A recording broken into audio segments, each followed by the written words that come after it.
Hi everyone, I hope you're good and the running is going well. So I was recently sent a pair of the new Adidas Ultra Boost 22. So I thought I'd do a really quick video going through the tech updates and my first impressions. I've done a couple of 5K runs in them, so I thought I'd share how I've been finding them. There's not been any kind of massive updates from the Ultra Boost 21, but there's been some really nice refinements, especially in terms of the upper and the outsole, so we'll get straight into it. In terms of the Prime Knit Plus upper, you may notice that the forging has changed. This is to give you kind of enhanced support, especially in the forefoot and across the midfoot. So if you look at the 21, you can see it's a little bit lower down, closer to the Boost midsole.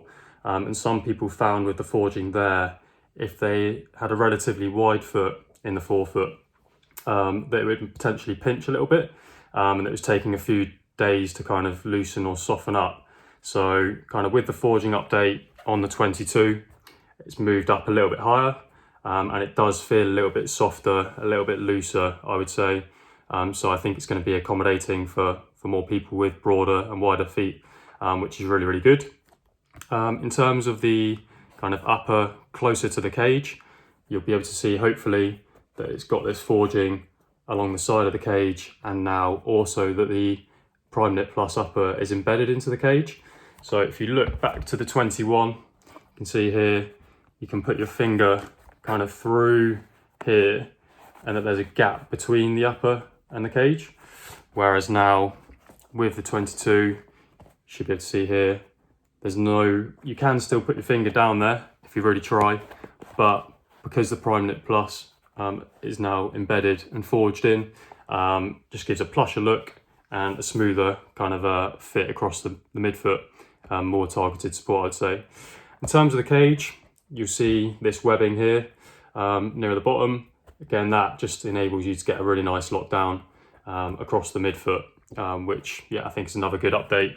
So you'll see that is not here on the 21.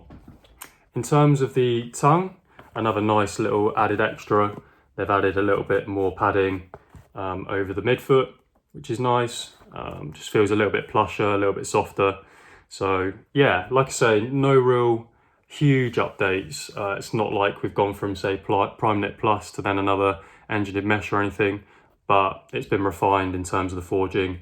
So yeah, overall an improved fit, and you do really feel that, which is nice. I really like the 21 in terms of the fit as well. Found it really comfortable, especially for running. The Prime Knit Plus does hold your foot really well. I think in previous versions there was a bit more space in the toe box, and I found my foot sliding and moving around, especially when running in it. I know a lot of people did like that shoe more for casual, but yeah, I think this is more geared towards running now, and does give you that better support and better feel, especially over the foot. In terms of the heel counter, this has what's called an S heel curve. So essentially your foot sits kind of inside, obviously, the heel cage and some of the boost. So your foot's not sitting right on top of all of this boost, you're inside. So I always feel like my foot's really well held in the 21 and the 22, which is good, especially when you're running at pace and taking corners. You don't want your foot sliding or moving around. So kind of the S heel curve, and then with the Prime Knit Plus being forged and fitting really nicely, I think you get a really nice lockdown, which is really, really good. In terms of the boost, I've said it before, when going from the 20 to the 21, we added 6% more boost. So loads of cushioning there for everyday easy mileage. Mainly, I would say for me, recovery runs. I run a lot in the Adi Zero range for more specific sessions, but I do like all that cushioning when my legs are tired. Over the last few weeks, I've been recovering from, say, the London Marathon. I had a bit of a knee niggle, so having all that cushioning there has been really good for me on a couple of 5Ks that I've done in these to test them out. In terms of the torsion system, from the 20 to the 21 and now the 22, the LEP torsion system has been introduced. That stands for linear energy push.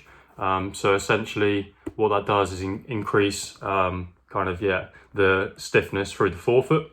So when you're going through midfoot to forefoot and toeing off, it gives you that nice responsive propulsive ride. And I think that's a great update. I found the old Ultra Boost 20s and previous versions a little bit soft, not that responsive when you're wanting to pick up the pace or run efficiently. I really like the feel of this. I kind of compare it to the shoes that have carbon plates and energy rods, really, in that, yeah, it does feel smooth through transition. So it's a great shoe if you want to do lots of easy mileage, have that cushioning there. And like I say, if you do want to do some slightly quicker bits in it and you want a versatile shoe, this is still going to be able to run at quicker paces as well. Obviously not as responsive as shoes like the Adios, Boston, Adios Pro, Prime X, but yeah, can do a job if you want one shoe for everything, I would say.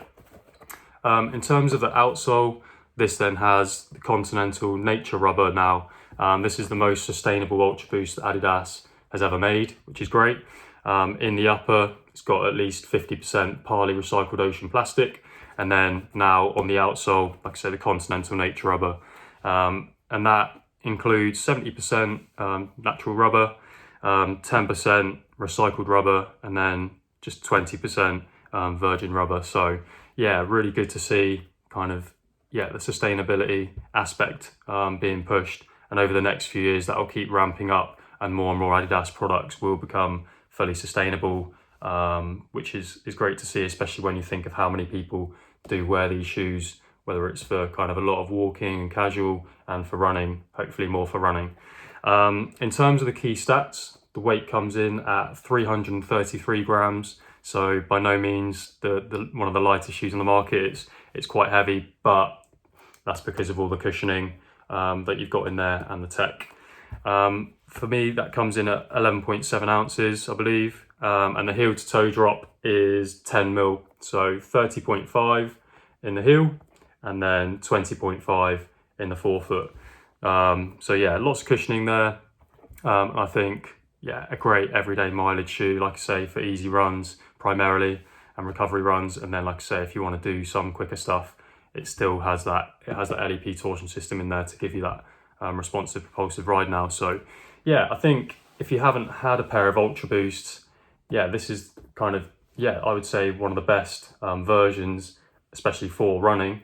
So might be worth a try if you're after a shoe for kind of lots of mileage, have that cushioning to save your legs from the impact of running on the roads.